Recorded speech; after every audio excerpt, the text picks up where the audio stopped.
அன்பு தமிழ் நெஞ்சங்களுக்கு வணக்கம். இந்த காணொளியில் நாம் தெரிந்து கொள்ள இருக்கின்ற தகவல் ரெட்ரோ திரைப்படத்தின் திரை விமர்சனம். வாங்க நிகழ்ச்சிக்கு போகலாம்.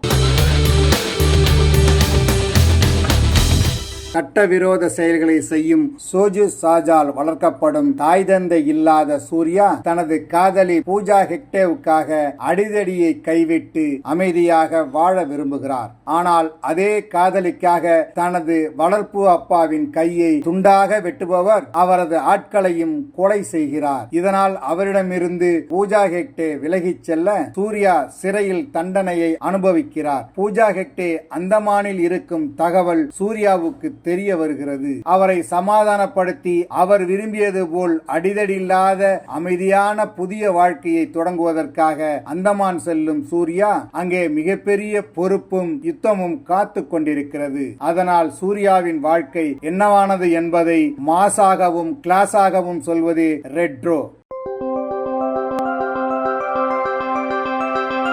வளர்ப்பு அப்பா என்றாலும் அவருக்காக எதையும் செய்யும் துணிச்சல் மிக்க மகனாகவும் காதல் தோல்வியால் அரக்கனாகி பிறகு ஒரு இனத்தின் விடுதலைக்காக போராடும் போராளி என ஒரே கதாபாத்திரத்திற்கு தனது நடிப்பு மூலம் பல முகங்கள் கொடுத்திருக்கிறார் சூர்யா. முழு படத்தையும் தோள்களில் சுமந்திருக்கும் சூர்யா சிரிக்காமலேயே நடனமாடுவது, ஆக்ஷன் காட்சிகளை ஸ்டைலிஷாக கையாள்வது என்று பார்வையாளர்களை காட்சிக்கு காட்சி ரசிக்க வைக்கிறார். நாயகியாக நடித்திருக்கும் பூஜா ஹெக்டே கதையின் மைய புள்ளியாகவும் கதையை நகர்த்தி செல்லும் கருப்பொருளாகவும் இருந்தாலும் திரைக்கதையில் தனித்துவம் இல்லாமல் வழக்கமான நாயகியை போல் பயணித்திருக்கிறார். இருந்தாலும் அவருக்கு கொடுக்கப்பட்ட வேலையை நிறைவாக செய்திருக்கிறார். வில்லனாக நடித்திருக்கும் ஜோசு ஜார்ஜ் தனது இயல்பான நடிப்பு மூலம் மிரட்டி இருக்கிறார். கிங் மைக்கேலாக நடித்திருக்கும் நடிகர் நாசர், பிரகாஷ் ராஜ், கருணாகரன் என மற்ற வேடங்களில் நடித்திருப்பவர்கள் கொடுத்த வேலையை குறையில்லாமல் செய்திருக்கிறார்கள்.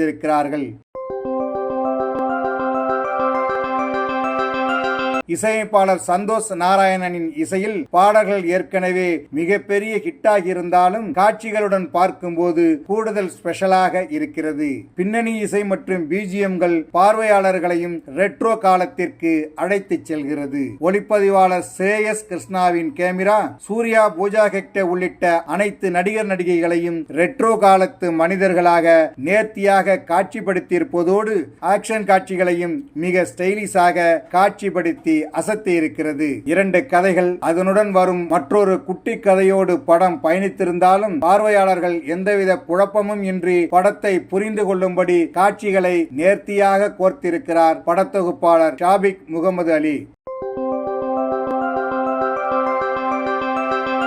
ரெட்ரோ காலகட்ட உலகை நம் கண்முன் நிறுத்தி இருக்கும் இயக்குனர் கார்த்திக் சுப்புராஜ் அந்த காலத்து மாஸ் ஆக்ஷன் படத்தை தற்போதைய காலகட்ட மேக்கிங் மூலம் பார்வையாளர்களுக்கு புதிய அனுபவத்தை கொடுத்திருக்கிறார். அம்மா சென்டிமெண்ட், கல்ட் சண்டை காட்சிகள், வித்தியாசமான ஆக்ஷன் காட்சிகள் ஆகியவை ஒரு பக்கம் பார்வையாளர்களை என்டர்டைன்மெண்ட் செய்கிறது. மறுபக்கம் இவை அனைத்தையும் மிக சிறப்பாக கையாண்டிருக்கும் சூர்யா படம் முழுவதும் ரெட்ரோ ஸ்டைலில் பார்வையாளர்களை ரசிக்க வைத்திருக்கிறார்.